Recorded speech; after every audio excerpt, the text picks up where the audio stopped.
Welcome to 64K. Hosted by Bastich B. Hey, Bastich B with 64K and welcome to episode 11 of Pop Culture Quick Bytes.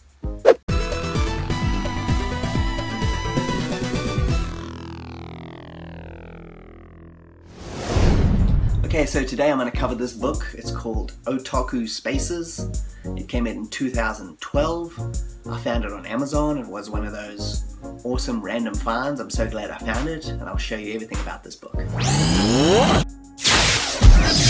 Okay, so first up, I'll just explain otaku. If you don't know what that means, it's a Japanese term, it's slang in Japan. It means like a fanboy or a nerd or somebody that geeks out on something. So somebody that's a massive anime fan, you can refer to them as a otaku. You can be an otaku of anything though. It's not just specifically to like geeky related stuff like comic books or video games or stuff like that.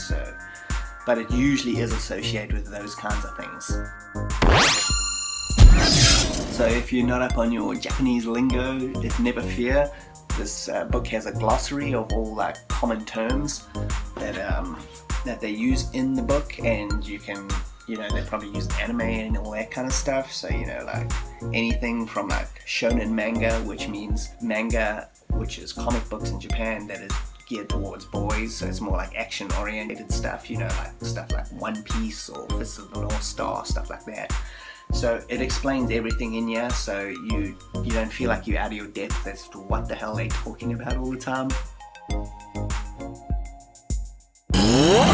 Yeah, so what this book is about is you go on a journey to each one of these people's houses, and they've taken a whole bunch of otaku from all different walks of life. So you're getting young people, old people, everybody in between. They ask them questions about their collecting habits, why they collect, what they collect. The way they got it set out is you get to meet the person straight off the bat, like this crazy mofo here. So it has these little illustrations on the side showing some of their stuff that they pride in.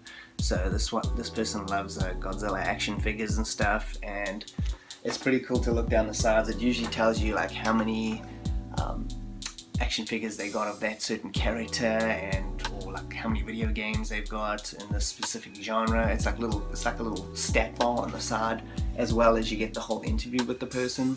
As a game collector myself, I find it's pretty interesting to see why these people collect and what are their passions about. And even if you're not even into some of the stuff that they are collecting, I mean, there's a dude in here who collects calculators. I mean, I couldn't care less about calculators ever, but his passion for collecting calculators can probably be measured by a passion for collecting video games, so who am I to argue? So it's still pretty cool to check. I mean, he's got an impressive collection of calculators if you're into that kind of thing, so it's pretty interesting anyway. There's also guys that collect weird like memorabilia. This guy collects kind of fringe memorabilia from like underground movements like punk bands, and he collects weird stuff like Yakuza stuff and things from the KKK and just lots of crazy stuff. That guy's a bit odd. Everybody collects different things, I guess. I mean, I wouldn't be collecting that kind of crap, but whatever. The book not only has all these like fascinating interviews with all these people, it also takes you around Tokyo a bit. There's a section called Otaku Places, and it tells you about some of the most popular areas to go to buy all these kinds of crazy merchandise that these people buy, like video games and toys and action figures and manga and anime. So yeah, they go through all the different areas.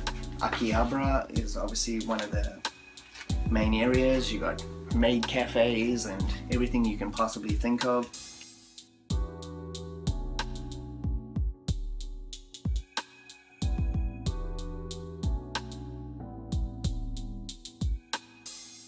There's also an area west of Shinjuku called Nakano. That's also supposed to be a massive place for collecting all this kinds of stuff.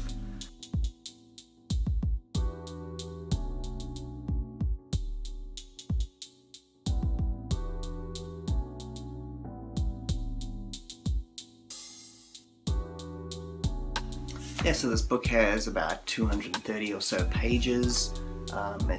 it's a fairly decent size. It was 20 bucks on Amazon. It's definitely worth checking out. It's a very interesting book if you're into anything Japan related or anime and stuff like that. You'll probably find this quite fascinating. It's worth checking out. Yeah, so thanks for joining me, Bastich B at 64K. I hope you enjoyed this episode. If you would like and subscribe, that would be greatly appreciated. And I'll see you next time for another episode of Pop Culture Quick Bites.